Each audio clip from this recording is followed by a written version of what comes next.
everyone. Welcome to the Hockey at Home series, sponsored by Jaffa, and welcome to both Joel and Mel as well, who are with us this evening doing our first live Q&A, which is pretty cool. So today we're going to be discussing all things kind of team, culture, values and dynamics. So this is very much an interactive session with you guys. So please stick your comments in the comment box below the video, and Joel will get them hopefully relayed to us throughout the evening.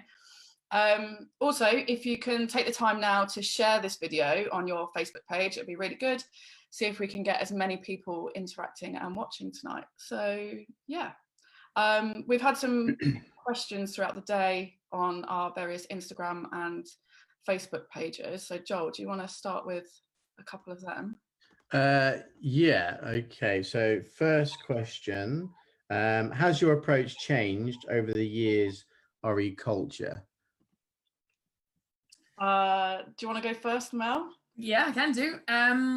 Yeah, I think it probably has. I think there's many different, I guess, cultures within what I do now. So I still play hockey at domestic level, club hockey, and then as my role as a director of sport, I think you try and create two different cultures. And I think that the difference for me is when I was a lot younger, you almost came into a squad, didn't really want to say too much, didn't want to, you know, stick your head above the parapet. You just wanted to get on with the job, try and get selected, not say too much, not ruffle too many feathers. And then I think as you, certainly within that sort of sport environment, I think as your confidence grows and you get used to your teammates, you're able to, I think, influence and impact and say a few more things. And then obviously as you sort of come out the other end and the more caps you get and the younger players are then coming in, I think they then look to you to create that culture for them. So we'll move on to our next questions, which was asking about how important culture is and what is culture. So culture is very dynamic within teams and based on the individuals that you've got within that group and how they operate and how you're going to work towards achieving whatever goals they might be, whether they're outcome goals, i.e. you want to try and win a medal, win a tournament, win the league, etc., or whether they're process goals. So maybe they're things like you want to try and play a certain system or execute a certain press or something like that with more success within your games. And having a really positive culture that everybody is bought into within your groups that you're working with is really important in order for you to work towards those goals, because it means that everybody's singing off the same hymn sheet. And I'm sure that everybody probably who's watching today has probably been involved in some kind of group or organization where you have people that have different agendas, different targets, different goals, whether that's in a sporting environment, whether that's in a work environment.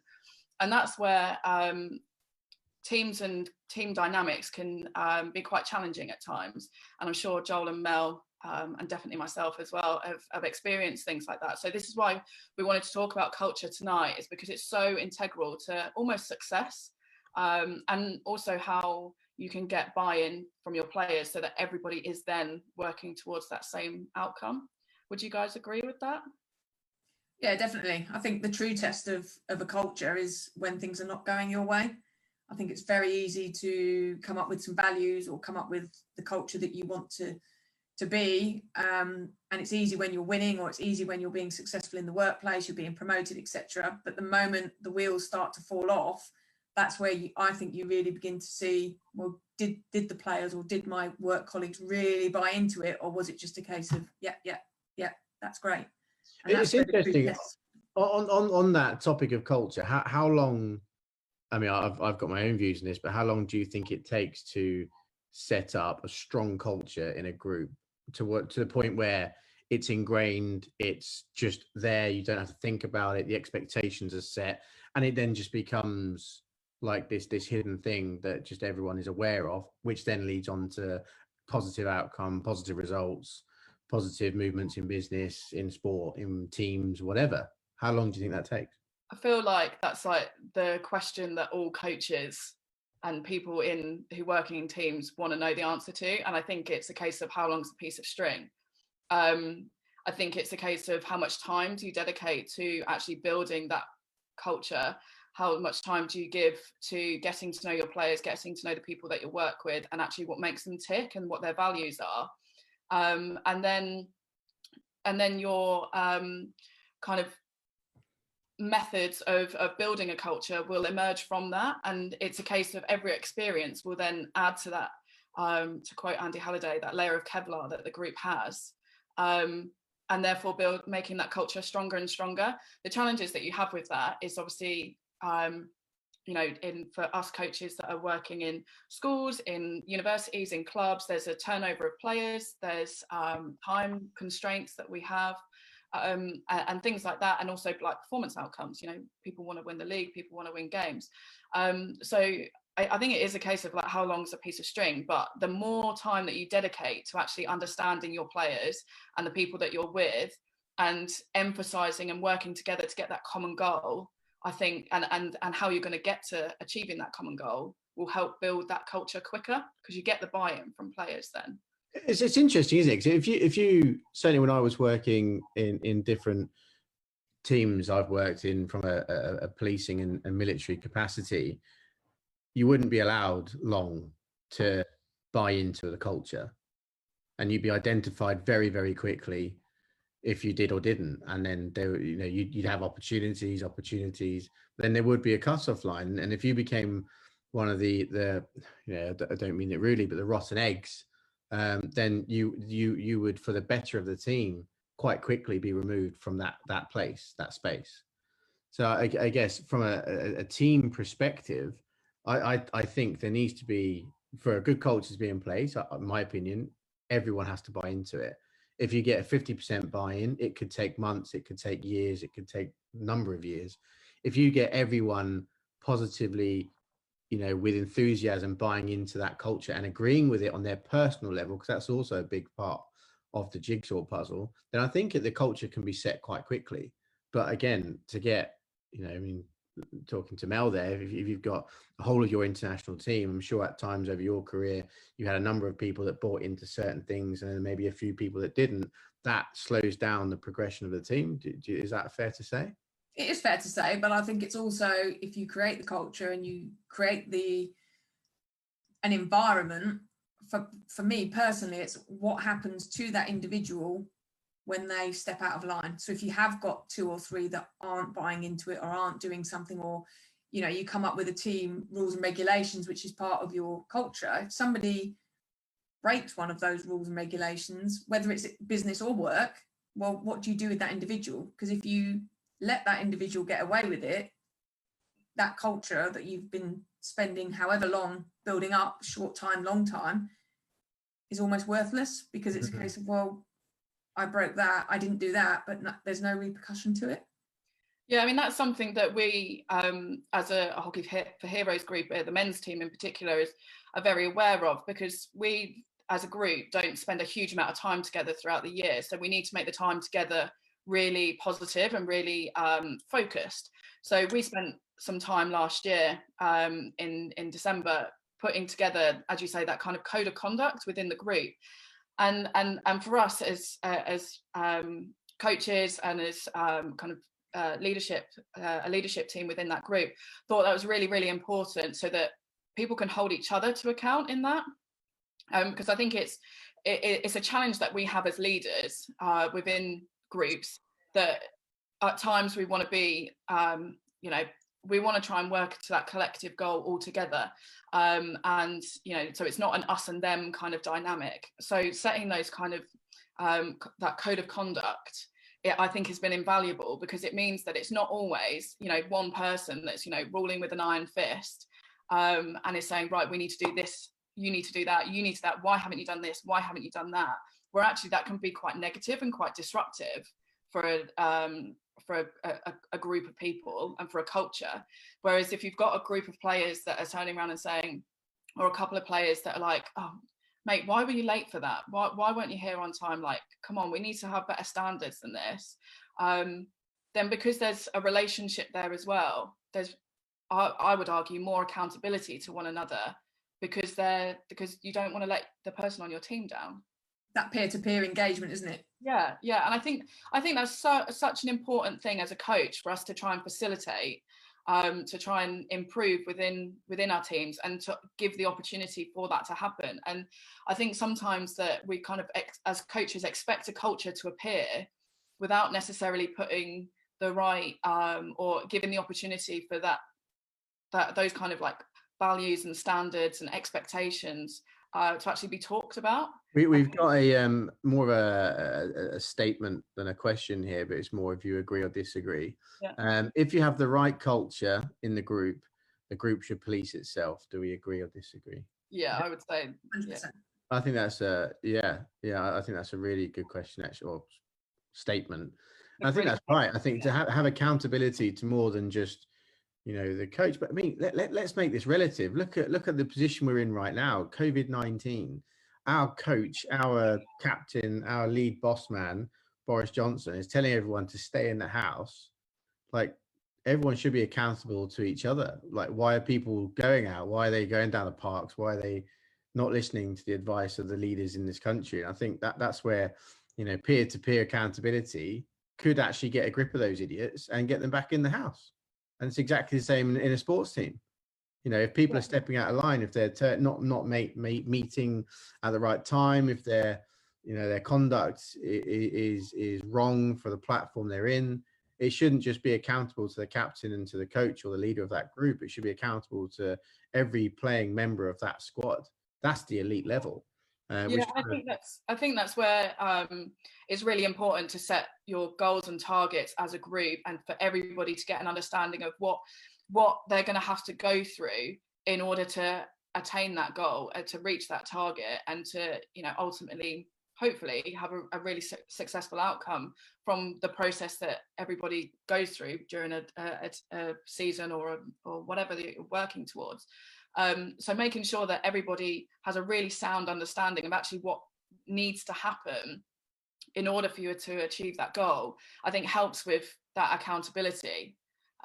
It's not just a case of setting out a code of conduct of like, right, I won't be late to this, and I will have this kit, and I will make sure that I watch my video footage and X, Y, and Z, because there'll be times where the ball's dropped, and you know, we have to be real. You know, we've got well, maybe not so much at the moment, but very, very busy people that are playing within our teams and working within our groups in our workplaces. So, you know, we have to be understanding that we are human, and that the ball is going to be dropped. But as long as everybody's buying into that process of, right, this is what we want to achieve and this is how we're going to do it.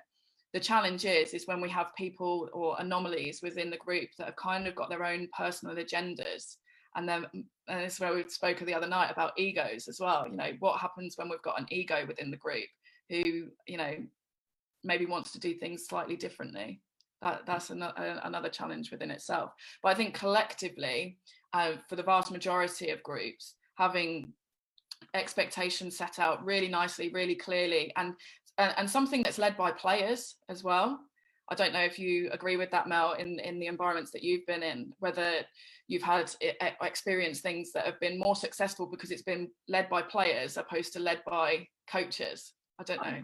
There's nothing worse than one of your, you know, take this in the, coaches are part of your team, but there's nothing worse than a teammate saying, you've let me down. Like, yeah, I think I would cry if I heard that. Exactly. And if that doesn't hit you hard, for me, then you're in the wrong environment. You shouldn't be in that team. Yeah, no, absolutely. Nail on the head. We've got a question for you here, Mel. How do you cultivate a culture from the bottom up and balance how much the coach should influence that same culture?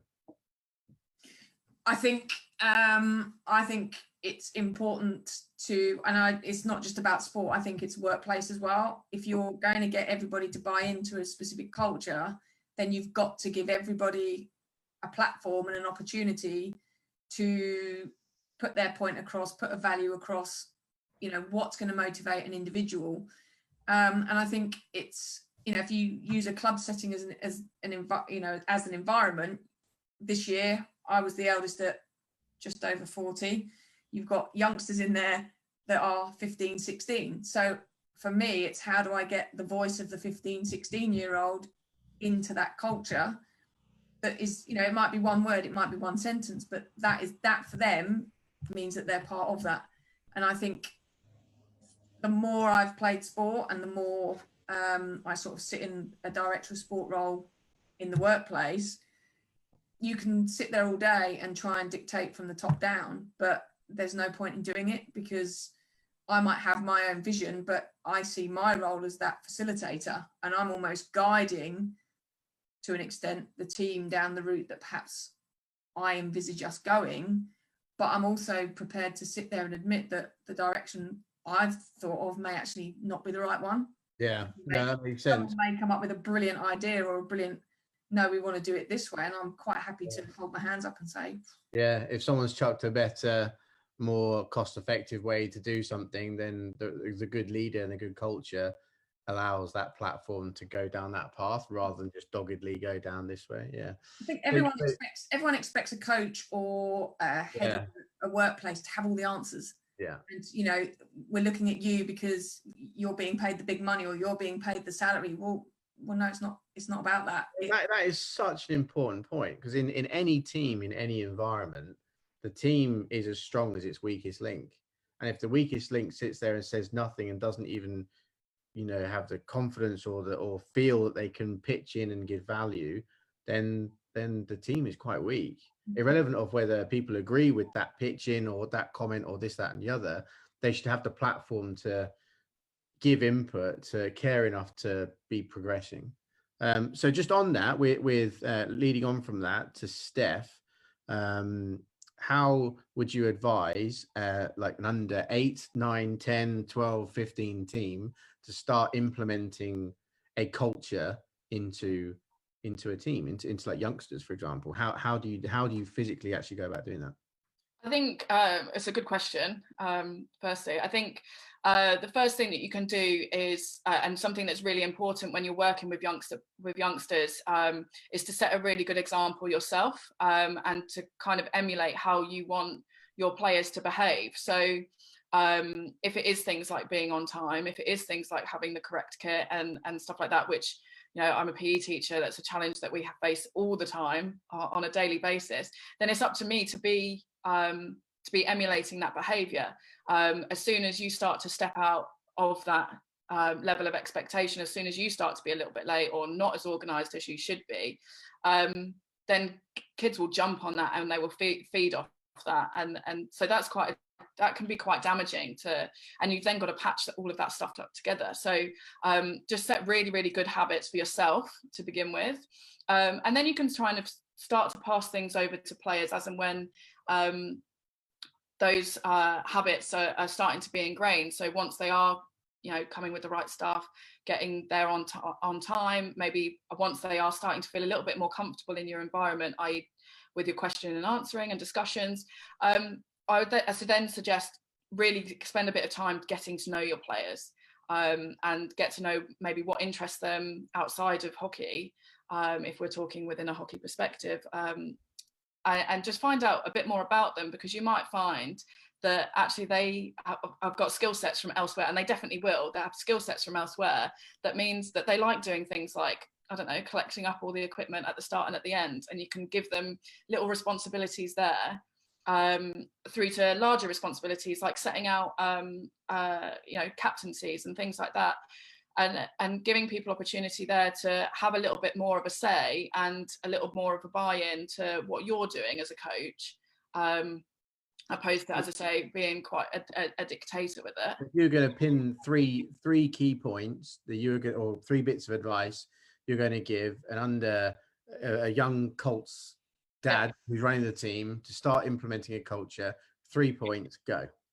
I would say emulate behavior that you want to see. Get to know your players massively, find out what makes them tick, and also to dish out responsibility as and when you can.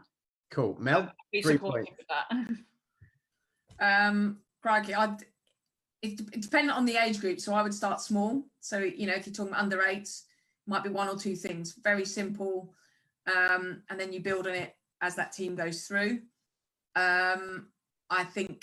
I agree. I think it's setting a good example, and that's not just as a coach. I think, you know, as a first 11 player, I need to set an example, because there's kids watching on the sideline, there's people watching on the sideline, there's ball patrol. So definitely set an example, start simple, and basically build on it year on year. I think, just to add into both of them, there's a famous Andy Halliday saying that since the first time I met him has been ingrained in me. It's take only photographs, leave only footprints. And I think that's such a, I mean, I even now I say that to my son. You know, I say to him, listen, if you're going to go anywhere, try and leave it in a good state. And that phrase of take only photographs, leave only footprints, I think is so important, just for, you know, being good values as a person, not only in sport. So, like, I mean, the amount of times that you see teams leaving dugouts in an absolute state, you see, you know, people expecting, you know, other people to tidy up after them, all that kind of nonsense stuff is actually, it's actually the sign of a good team. So I think it keeps people humble. It keeps people really humble and keeps them grounded, because even in environments where you've got players that are mixed abilities, and you know that's quite often a thing within young teams as well. So it just keeps everybody on a level at certain points, which I think is really important. And you know, for anybody that's read the Legacy book by James Kerr, that they are massively accounted to the fact that they all have to tidy up the sheds afterwards. They tidy the changing rooms. The All Blacks still tidy the changing rooms, and that's part of their culture, because that's their stuff and they need to look after it, and they tidy up after themselves. I think it's, you know, really important that it's not the best rugby players in the world can do that, so we can do that on a Saturday. I think there's a quote from that book that only the All Blacks look after the All Blacks. Yeah. So you know, I think that's a really good ethos to go by. So we've got next question here from Kent Sport Images is, whose job should it be to identify code breakers, non-conformists? Is it the head coach? Is it the head coach? Is it established players? Is it everyone? And then secondary to that, who should carry out the sanctions? That's a good question. I'll start. I think that it is everybody that can identify that, because it won't be obvious to everybody. I think especially in adult teams that are playing club hockey, you have different levels of relationships with people within your team and within your group, and those people have different levels of relationships with the coaches as well. So it might not be apparently obvious to coaches or to certain people within the teams that there maybe is somebody that, as you say, is a code breaker or a non-conformist. So I think it's, if everybody has properly bought into working towards that common goal, that common target, then it's everybody's responsibility to hold people to account to that. In terms of dishing out sanctions, if I'm honest, I think that can come from anybody, because anybody providing that this kind of whole process of identifying targets and like common agreement on that, of how you're going to do that. I think if that process has happened, then everybody can hold everybody to account. I think where it gets a little bit more challenging is when that happens over and over and over again. That's potentially then where people in the designated leadership roles, as you say, so coaches, captains and stuff, can kind of have those one-to-one conversations and actually get a better understanding as to what's going on there, because what is happening on the surface might not be actually what's going on underneath, and maybe that's actually somebody like the coach that can have a conversation with that. I don't know, Mel, if you agree with that. I agree, it's everyone, but again, I think if you use the club environment as an example, there is such a wide range of ages that it is creating that environment. So it might be that you, as a senior player, you mentor a junior player. So if, you know, a junior player does feel that somebody more senior to them has broken one of your codes of conduct or your pillars or whatever, that we're creating that environment where they feel that they can come and speak to you about it. And then, you know, you or myself as a more senior player would then go and speak to that player, or as Steph says, there's not always what you see. There could be something happening underneath that's caused that to happen. So I'm very much about the environment. Let's find out what's going on. And if it's a genuine mistake or there is an underlying reason, then, you know, what you sanction is going to be very, very different. But those are almost discussions that you have as you create your team and you're creating your culture. It's, well, then what do you expect the sanctions or outcomes to be? That's actually a really interesting point, because that goes right the way back to the first question that we've had tonight about how has your approach changed to culture and stuff like that. Certainly my background, it was very much, you know, the hand of enforcement came out. You do as you're told. There's no questions, no debate. This is how it is. It's, you know, you do as you're told. And if you don't conform, then you're out. There's no ifs, no buts, no debate, nothing like that. And then as the years have gone on and we've learned more about different teams, better teams, how they work, how they don't work, how they're successful, why they're successful, it's really evolved into this platform of openness and involvement, and, you know, a flattened hierarchical platform where everyone gives value and input. But there still does come down to a point, right? Say Johnny behaves like an absolute numpty on the pitch to the umpire and it's completely unacceptable. That person needs to be dealt with to the severity of his actions. If he's just been a bit gobby, then I think it's right that the leaders within that group, maybe the senior playing members and the captain, have to then have a discussion with the coach and management and discuss between them. But that needs to, my opinion, that should be player led. That should be like, we as players are not happy about Joe's conduct and he needs to be dealt with in this manner. This is what we would like. So there's been a few questions on there about who enforces that. I think from my perspective, the best outcome, the your gold star outcome would be that's player led. The players are dictating, right, we don't accept that as players. That's not from the coach or the manager. We as players don't want to be around that. So I think it's a really interesting point. There's been another question here from Julian Warburton. Hi guys, enjoying the chat. Focus a lot on internal workings of team culture. How would your team culture prepare you for working with umpires and match officials? So conduct on the pitch and how they interact with umpires is a part of a culture. Mel, you're smirking. What you got to say about that one? Because Julian's umpired me a few times this year. We've had a bit of banter. We'll use banter in inverted commas on that one. I think it's a really interesting. The reason I'm smirking is when I first started playing, things such as, and I don't want it to go back that way because, but it used to very much be, if you swore, if you were gobby, if you did X, Y, and Z, it was non-negotiable. It's a card. And I've seen it over the years where a player can literally swear and finish the sentence with umpire. So there's only two people it can relate to, and nothing happens. And I think I genuinely feel for umpires at the moment, because I think the game at all levels has got quicker. The leagues have all been changed, and I personally don't feel there's enough support for the umpire community.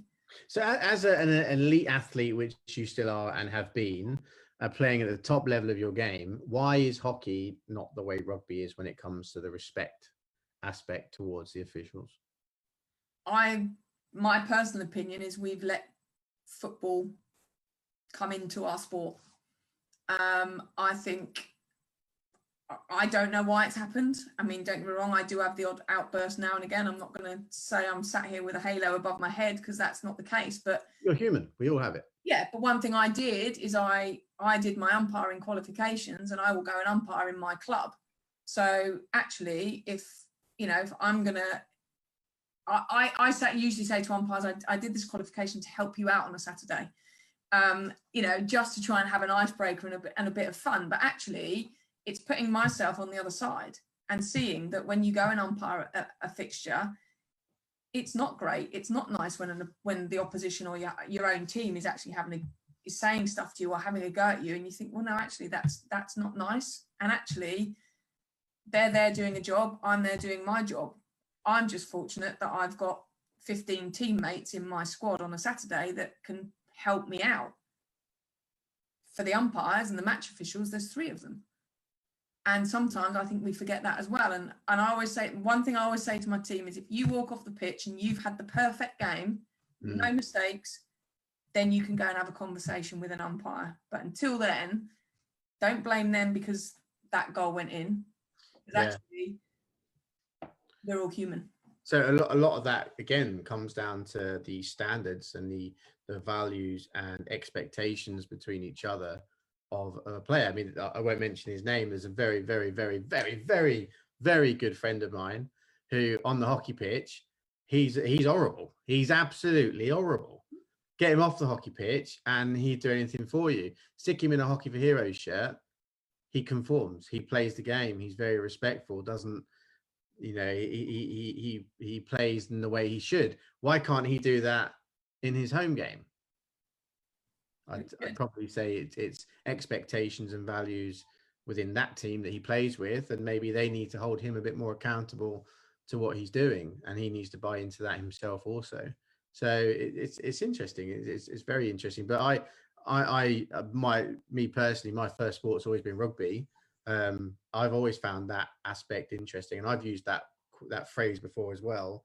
He's behaving like a footballer. Nothing against footballers. Love football, love footballers. But if you look at the elite level football players and how they interact with officials, it's terrible, and that's a really, really bad example for youngsters moving forward. Yeah, I think that's a massive challenge that we've got as hockey coaches of young teams as well. I mean, we're the school that I'm at, you know, one of our major schools, sports, is football. And all of those players that are playing in the Premier League and the Championship and all of that and the World Cups and stuff, you know, they are role models to those kids and they emulate that behaviour. And that was what I was saying earlier about, you know, advice for building cultures is, you know, we need to emulate really, really positive behaviour. And that's the challenge that we've got as as coaches working with these young players is actually saying to them that isn't acceptable. And I think one thing that I really try and remind my players of all ages is that we are humans and we make mistakes. And exactly what you said, Mel, you know, if you have the perfect game, then by all means you can go and have a incredibly respectful conversation with that umpire.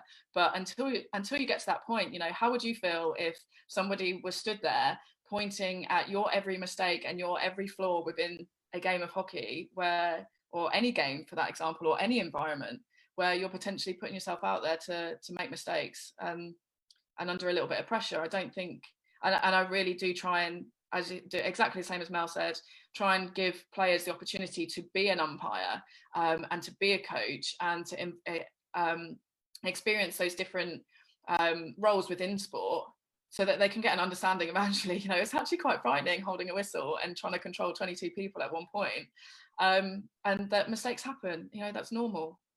Imagine if it didn't, it would be so boring. It's interesting here. We've got Matthew Causey, who's an umpire, and he's responded to a couple of comments about umpires getting a bit of verbal back at them, all that kind of stuff. His stance here is you do need to be thick-skinned to be an umpire.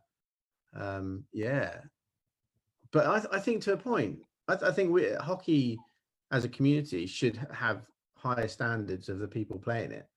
And if someone's effing and jeffing, I mean, you know, there gets to a point where that person in that team shouldn't be on that pitch. If they're getting that irate, they need to step off, have a bit of water, get back on, remember what they're there to do. Have you seen that at international level, Mel, where someone's lost, totally red-brained, gone Kylo? I've seen it at club level, definitely, and it's then trying to get that person off the pitch as quick as you can, which is not necessarily the easiest thing. Yeah.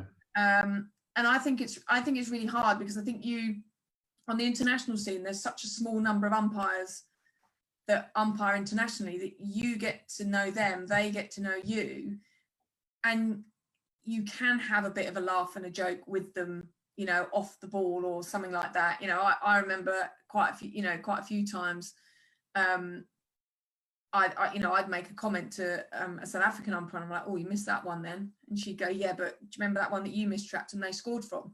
And you know, and it's just almost like that tit for tat thing. Yeah. But you know, I think if you were to look at the number of times that players erupt at umpires, I would say a high percentage of that is because the player has made a mistake.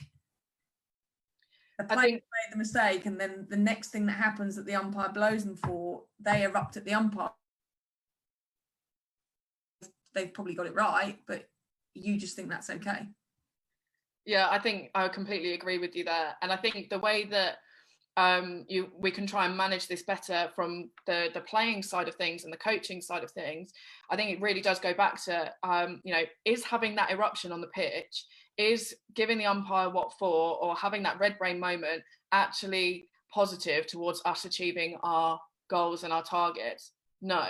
And I think, take people out of that red brain situation, they'd be like, well, yeah, actually, do you know what? That was not helpful at all. And I probably shouldn't do that again.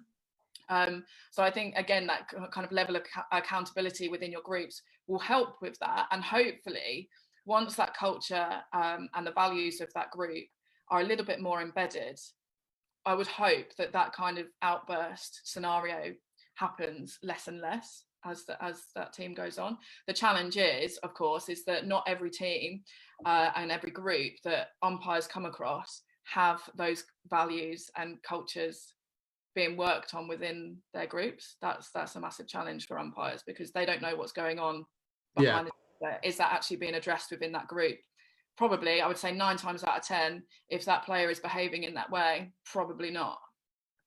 So for as much as I do love umpires, and we wouldn't have a hockey game without them, let's slightly move on. So I guess an open question to you both, really. As a club, if a club is not feeling like the culture within the entire club is as what it should be, how do you rebuild a culture from a club that maybe hasn't had the success that it once had? So it's a good club, strong club, but they feel that their culture has affected the club, and they want to start again and get back to the heights they were at. Where do you start with that?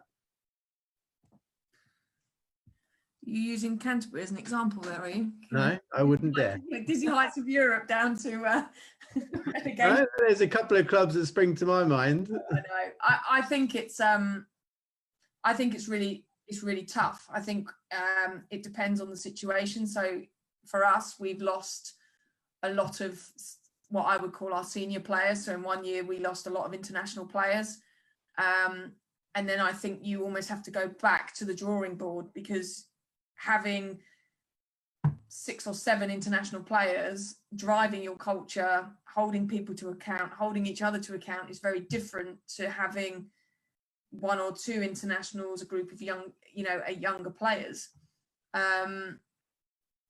I think, if I'm honest, looking at our club, I'm not sure we have our culture still. And part of that is, as Steph alluded to earlier, it's that turnover of players. You've got a great bar. Yes, we do. That one. Maybe. But I think for any club that wants to rebuild and get back to the heights, they've got to start with that. They've got to start, whether you call it culture or whether you call it your outcome goals, your process goals, whatever you want to call it, there has to be a focus for that group of players. Otherwise, you're going into every match on a Saturday because you enjoy it. Yes, you want to win, but if you don't win. And I think it goes back to, as you say, you want to win. So what are you doing to win? I think, what are you putting in place in order for you to get to that point?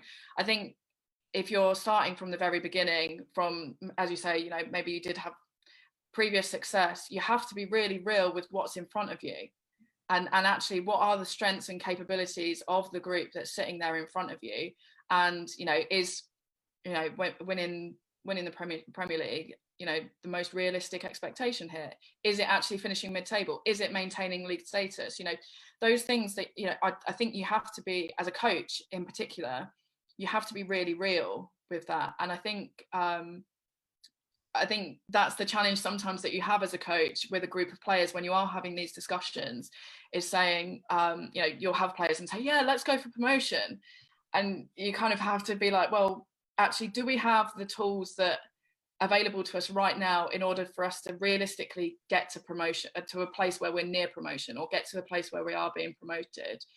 Are you realistically as a group of players, are you realistically as an individual going to be able to give up the time, the effort, be at training week in, week out, do your video analysis outside of outside of training? Do your extra bit of fizz. You know, are you going to be able to give those extra percentages to actually get to the point where, yes, we are going to be able to push for promotion? Because it's not just a case of winning games on a Saturday. That's like the final little bit. That's like the tip of the iceberg.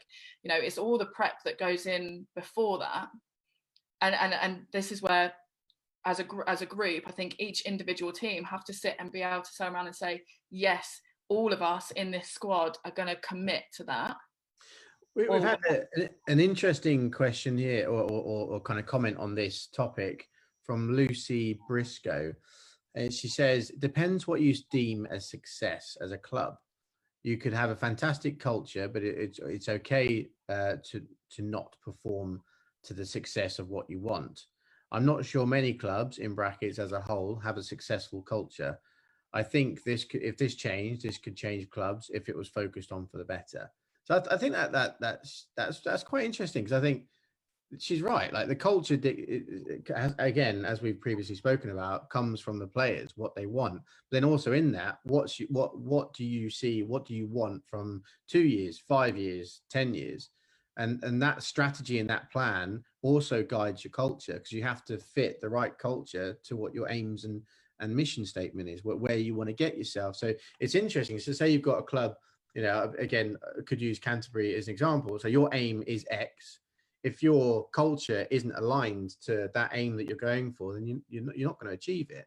You know, and again, as Steph said a minute ago, do you have the players for that? Do you have the players to achieve that? And then not only that, do you have the players to sustain that if you meet your goal?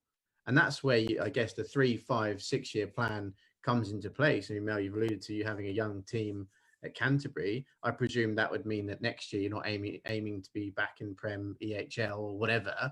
You're probably building for 4, 5, 6 years time when that's then achievable and sustainable. So yeah, no, definitely. I think it's picking up on Steph's point, which is about being realistic. So you know, there is nothing wrong with a club saying our aim next year is to finish mid-table. Our aim next year is to avoid relegation. Because actually, if you achieve it, there is that sense of achievement. Whereas if you are unprepared, you don't have the group of players, you don't have your culture's not quite right, but you say, right, we want to win the league and we want to get promoted. The moment you start to lose a couple of games, because actually, if you achieve it, is what I started with, which was just, that's when you're testing your culture. And you lose a couple of games, and then the motivation goes, and then, you know, the buy-in becomes less, people stop holding each other to account, because actually your overarching aim isn't achievable anymore.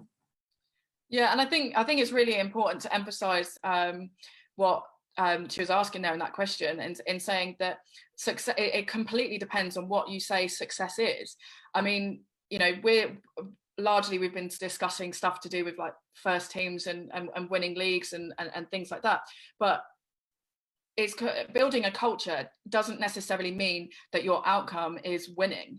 You know, we've got teams that I'm sure that we've all been involved in, like fourth teams, fifth teams, third teams, where we've got players that are moving down their pathway of playing and players that are moving up their pathway of playing. And actually, maybe the focus there is getting them into really good habits in order to enable success. And therefore it becomes that those senior players that are coming back down are actually setting an example of, you know, the things like we said about actually setting the culture and understanding what means a lot to them within their sport and how they feel and how they behave and what's important to them, because everybody will have that quite a little bit different to each person. You know, some people will be more sticklers for people being on time than others. You know, people will be more sticklerish about getting to training opposed to missing one every now and then, you know. And so it's not just a case of, right, we want to win. It might be that other teams' cultures and dynamics are actually geared towards other things like development and setting good habits. So I think that's an important thing to remember as well. So we've had a question here about individual culture. So I think this is more aimed at you, Mel, in relation to discipline, in relation to how you got yourself from where you decided, right, I want to play international hockey. What culture did you have to employ for yourself personally to get to that point with 200 odd caps, you know, commie medals, World Cups, all that kind of stuff? I think for me personally, I just kind of set myself one real objective, which is if I wasn't going to get selected, if I wasn't going to make the Commonwealth Games, if I wasn't going to make an Olympics, it's because I wasn't good enough, not because I hadn't given 100%. I didn't want to be somebody who got to where I am now, or 35, 40, and gone, I could have done that, but, I didn't do this, or instead of going to do that gym session, I went to the pub with my mates, or I went to that wedding, or, I very much wanted to know if I wasn't good enough, I wasn't good enough. And I just didn't want to have any regrets. So and I think when you're training on your own, it's chucking it down with rain outside, and on your training program is, that 10K run to be done in under an hour. Well, where's the motivation for that? Well, actually, my motivation was, as you've said, Joel, I didn't want to be the weakest link in that team. So actually, I had to go out, because actually, when you go on tour, you can have horrendous weather in South Korea, in Malaysia. You might have that chucking it down with rain. So actually, it's good preparation for you. But that was really my goal and my motivation. And I think I was very lucky that my Olympic dream was born at school, when Sean Curley came in with his 88 gold medal and showed it around, which literally is like a gold coin at Christmas. It's tiny compared to what they get now. And that was it. I genuinely sat there in the sports hall and thought, how hard can it be to get that? He's got one. How hard can it be? And then you enter into a program, and 254 caps later, I never got one. So I now have a real understanding of how hard those girls had to work. Yeah, no, it's interesting. Certainly from my perspective, as a teenager, joined the parachute regiment, turned up week one, day one, 84 people rocked up in a big old corridor, big ass paratroopers coming in, tough blokes, and them turning around and saying, it's probably only 6 or 7 of you that's going to pass. And then 7 or 8 months later, there was 7 of us that were on the parade square at the end of it. And that was pure stubbornness from my part. I was never the fittest. I was never the biggest. I was never none of that. But I was one stubborn bastard who was never going to quit. And that's one thing they always said. They couldn't break me. Either I'm really thick or I'm just really stubborn. One of the two. But yeah, that was sheer determination. There was nothing that was ever going to stop me from getting what I wanted. That's what I wanted. And I wasn't willing to quit. And it sounds like it's quite similar. There's a bit of synergy there between what you're saying and yeah, I think you when you stand and win that first cap and you have your anthem played, power. Yeah, that's powerful. And I think it was very much kind of, play every game as if it's your first and every minute as if it's your last. So don't take it for granted, because as you get older, there's a younger player coming in that's going to want your spot, and it to them it doesn't matter that you've got X number of caps. They want to play for their country. They want to hear that national anthem. And, I still find it, I always say, when people ask me, I say, I'm one of the lucky ones. I'm one of the lucky ones because I was good enough, but opportunities opened up for me at the right times. But I never once took that for granted. Never, you could have been selected for every tournament in the build up to a major competition. But until you got your email or your confirmation of selection, I didn't think I was going to get selected. Yeah. So it kept you humble. That kind of fear of not being selective or whatever kept you hungry and humble. And I think that's such a key element to it as well. And some of the military teams I've been involved with, if you show any lack of humility, stand by.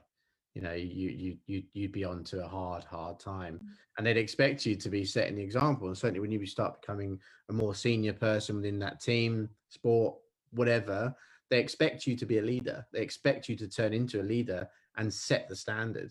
And that's where there's been a few questions about who should be holding people accountable. It should be the senior people within that team. There should be, it's like you've got a team of people, then you should have like a lead player group or whoever who also are really driving standards and expectations. And I think that's really, really important to any successful team. They've got a core group of people who are always hungry and always humble and have high expectations. Next question, Gareth Ilkin. I think we'll probably have a couple more before we go. What have been the best teams that you have worked with in and why? Good question. I think he means sport teams. Mel? I think probably a Commonwealth Games team, particularly in Manchester. I think at that time we had a good coaching network. So we had Ian Jennings as our coach, and we had kind of an Australian girl, a lady called Trisha Heberley, as our main coach. We were playing at home. So, you know, it was kind of that pinnacle in a sense of we were all aiming for that 16 slot to play in a home competition. But what I loved about that group was, you know, we worked hard for each other on the pitch, but we had a really good time off it as well. And, you know, we all bonded really well. You play card games, there'd be forfeits, and everyone just bought into that. And then that transferred into onto the pitch. And I think there was a decision in the final when we played India that took about an hour and a half to come out with an outcome where basically an umpire blew the whistle before the ball had gone in the net, but the goal stood, etc. And it was because we built this culture and this kind of bond off the pitch. When the decision came through in the end, we just said, you know what, this is not going to come to an end. Our coach said, look, India win it, they scored the goal. It's a pretty tough one to take, but we actually managed to pull each other through because of that build up into that particular competition. Cool. Yeah, I think relationships are massively important in building that culture. You know, as a coach, you know, we have people come and join our groups that we work with from all different walks of life, all different ages, different experiences, and yet you try and merge them together pretty dysfunctionally at the start and try and get something to try and work.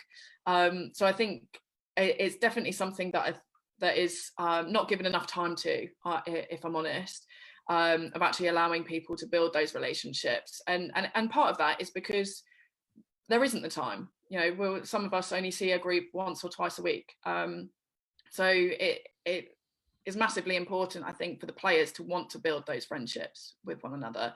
Yeah, pretty tough. That lack of time with each other is tricky. If you look at the England GB teams, I guess a lot of them are centralised, I think is the phrase. So they're all spending a lot of time together. Correct me if I'm wrong, I don't think the Welsh girls and guys do that. I don't think the Scottish guys and girls do that. I'm not sure the Irish girls and guys do that. So that must be a positive for them to have that much contact time.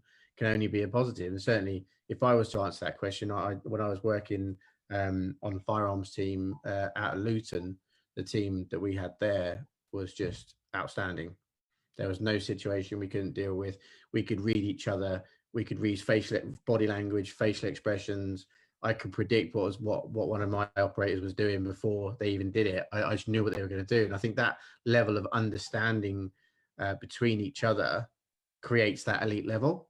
Yeah, massively so. I mean, if you think back to the Hockey for Heroes tours that we've done, you know, the time that we've spent with, or the intimacy that you have with those people within that short space of time is crazy, in the way that you can then understand and change your behaviors based on how other people are feeling. You know, there's definitely been times where people have maybe been tired or missing home, and maybe like they've not been playing well, or they're hurting, or they're sort of like, you know, all of those different things, and people react in different ways to that. You know, especially with the blokes, you know, some of them are like, oh, do you know what, just leave me be for a bit, and some of them are like, do you know what, actually I need to be around people, I need to have a chat and, you know, take my mind off things. The more time you spend with those people, the better you can read that. The challenge is that obviously that's a real big luxury that we have in our environments that necessarily don't happen in club places. So the challenge for coaches there is, how can you try and facilitate the building of those friendships and relationships so that it can have positive outcomes on the pitch and in And performance. that's the key, really, isn't it? And that's really hard. That's really hard to create. It's really hard.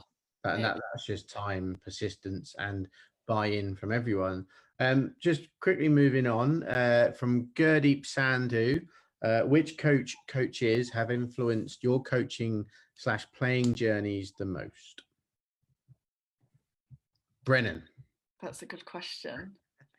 I would say that I'm a self-confessed sponge, so I wouldn't say that any one person has massively influenced me. But the conversations that I have, that I've been really quite privileged to work quite closely with some people who, like Sarah Kelleher and Andy Halliday as well. You know, has been a great people to bump ideas from. Claire Hayes as well down in Somerset. She was my mentor on ACP, along with Brett Holland as well. Great people from two very, very different environments. Great people to bump ideas from, and that's the biggest thing. I think it's not necessarily just one specific person. It's actually being able to bump ideas through with people, and just to gain a greater perspective. And now is a phenomenal time to be doing that. You know, there's some amazing things going over on Twitter in particular, where webinars and things like that are becoming available for people to go and watch. I mean, earlier today I was sat on one with the old German women's head coach, and you know, I sat in my living room listening to him talk, so that's pretty cool. So yeah, I wouldn't say that there's any one person. It's probably more of a collective thing from a lot of different people, but it's just having an open mind to try new things and being comfortable with maybe things feeling a little bit uncomfortable. Yeah, it was what there's a phrase there, enjoy the sweat, embrace what's it, there's a phrase there, I can't think what it is, embrace the heat or something like that. So enjoying it when it's uncomfortable. What about you, Mel? Yeah. I'm kind of a little bit like Steph, really. I mean, I think I've been very fortunate over my career to have been coached by some pretty impressive coaches. I sort of look at, you know, Gavin Featherstone, who was given 3 months to train our junior World Cup team to go to Korea in '97. And then I've got sort of John Royce, who gave me my opportunity to go to Sydney. Ian Jennings, for me, is probably one of the toughest coaches I've ever had the privilege of being coached by. He did both international and club, and I just think with him, what you see is what you get, and he's quite open and honest with that. And then again with Danny Carey, he coached us at club and again internationally, and I think in Danny, he's probably one of the best tacticians that I've ever had the privilege to sort of be coached by. You never walked out onto a hockey pitch not knowing what you needed to do. And he just used to travel everywhere with the good old-fashioned Sabutio set, and he used to get his little Sabutio players out, and he literally set up the scenarios for you. And I think I have been fortunate over my, in my career, but those are sort of the 3 or 4 that have probably done the most for me. Fantastic. I think the guy that got me into hockey really was my biggest influence. My teacher at school, Peter Gibbons, Gibbo. And the phrase that he always used to say was, "Do as I say, not as I do." Sounds about right. He had more yellow red cards than Gary Ryder. But incredible player. I believe he played GB and top elite level hockey. Do you know that name, Mel? Peter Gibbons, Gibbo? No. I saw a photo. I'm not necessarily the best with names. No. Yeah, so that's it. So a couple more questions. Final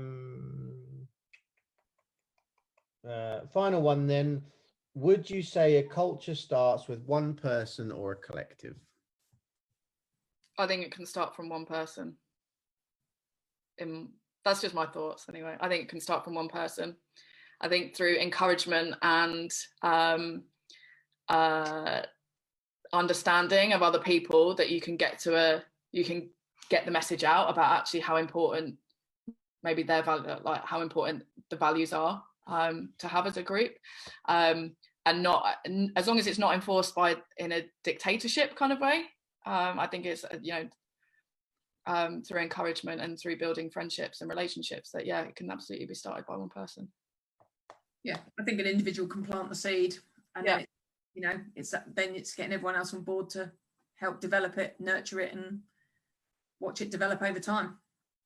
Just takes time.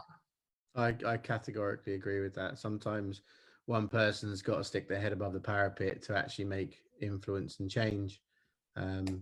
Yes, no, I'd really agree with that. But certainly, just as we wind down, finishing up with influences on Hockey for Heroes, from a personal perspective and from a collective group perspective, Mr. GB Andy Halliday has been probably one of the biggest influences in driving some of our culture and teaching us certain things, understanding color coding, how to deal with certain situations, bringing out the chimp, learning about the chimp, understanding how Adam Fletcher deals with chimps down in wherever the hell that was, so I think he's been such a key influence for us. So massive shout out to Mr. GB Andy Halliday. Cool. Okay. Steph, do you want to close it down? Yeah, so thank you everyone for coming to watch today. I hope that you found it quite interesting, at least listening to us waffle on a little bit.